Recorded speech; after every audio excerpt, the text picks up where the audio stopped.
Alegres na Esperança, aqui estamos nós com o nosso programa diário, com uma palavra de fé, com uma palavra de esperança. Antes de tudo, eu quero agradecer você por todos os dias estarem sintonizados conosco, né? Tem algumas pessoas que às vezes eu encontro pela rua e dizem assim, olha, eu já marco o meu horário para sintonizar o Senhor com aquela palavrinha lá, uma palavra de fé, uma palavra de esperança. E aí nós estamos aqui exatamente com esse objetivo. Hoje eu gostaria de compartilhar com vocês o Evangelho de João, capítulo 15, versículo 7. Como pastor à frente de uma comunidade, eu tenho a oportunidade de me encontrar com várias pessoas. Pessoas, às vezes, que passam momentos de dificuldades, altos e baixos. Mas uma das perguntas constantes que as pessoas sempre me colocam é por que eu tenho a sensação de que Deus não escuta as minhas orações? Parece que Deus ficou surdo. E nós encontramos nas Sagradas Escrituras, no Salmo, o Salmo diz assim, meu Deus, aonde tu estás que tu não escutas a minha oração? Será que Deus me esqueceu? Por que Deus não escuta? E eu, olhando o Evangelho de João, capítulo 15, versículo 7, diz assim, se permanecerdes em mim e as minhas palavras permanecerem em vós, pedireis tudo o que quiserdes e vos será dado.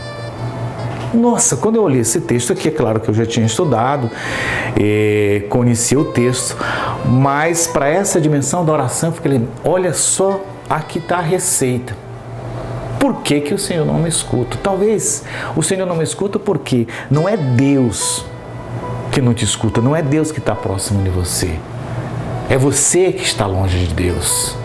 É você que criou barreiras. Então a receita é estar unido ao Senhor. No mesmo Evangelho de João, capítulo 15, versículo 5, diz assim, sem mim nada podeis fazer. Então, é o homem e não Deus que cria uma barreira para que esta oração não chegue até Deus. Não é Deus que não escuta, mas é o homem que cria a barreira, porque diz aqui a receita, se você permanecer unidos ao Senhor, Ele vai te escutar. Eu me lembro de um fato muito interessante que aconteceu quando eu trabalhava em outra paróquia, de uma criança. Então, lá a igreja era muito quente e eu coloquei exaustores. Exaustores é aquele negócio que fica rodando para tirar um pouco a temperatura, era muito quente. E a criança chega para mim e pergunta assim, Frei, por que o senhor colocou aquilo na igreja que fica rodando? Aí eu, num tom de brincadeira, eu falei assim, não, meu filho, porque na igreja nós precisamos rezar e a nossa oração precisa chegar até Deus. E aí eu vi que a igreja era forrada e a oração não passava, então eu abri um buraco para que a oração chegue até Deus. A criança ficou me olhando, aí eu falei assim, mamãe está com um problema sério. Aí eu falei, qual é o problema da sua mãe? Eu falei, o senhor imagina que ela chega lá na minha casa, ela entra no quarto, fecha a porta, e lá no quarto dela tem uma laje, e ela fica rezando 2 horas. É uma pena que a oração dela não está chegando até Deus. Aquilo foi um tom assim, quando eu me espantei, a criança já colocou isso aqui, e aí eu fiquei pensando e me lembrando disso aqui. Muitas vezes, nós colocamos essas lajes entre nós e a nossa oração, entre Deus e nós. Não é Deus, mas é nós que colocamos. Essa é uma história engraçada, nós diríamos assim, que ilustra. Então, a nossa oração precisa chegar até Deus, mas a única é permanecer em Deus.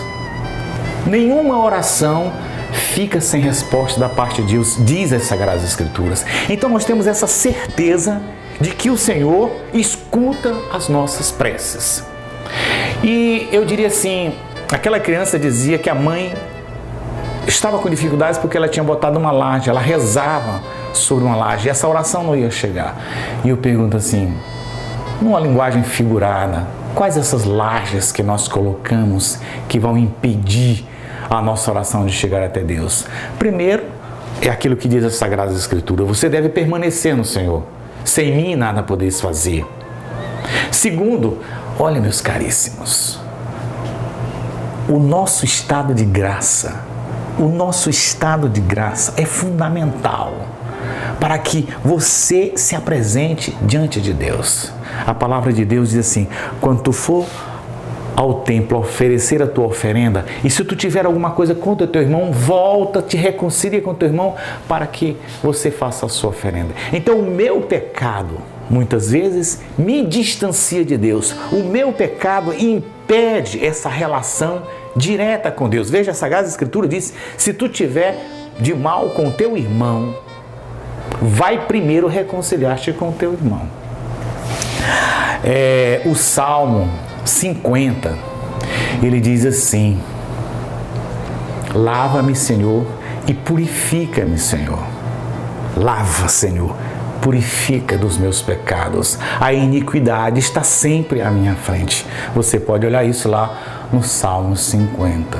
Então, o salmista reconhece os seus pecados e clama ao Senhor que Ele purifique e que Ele lave dos seus pecados. Então nós, diante da nossa oração, antes de tudo, vamos nos apresentar ao Senhor e pedir ao Senhor que nos lave, que nos purifique, exatamente, que tire todas as barreiras, todas as lajes que impeçam esse nosso encontro direto com o Senhor.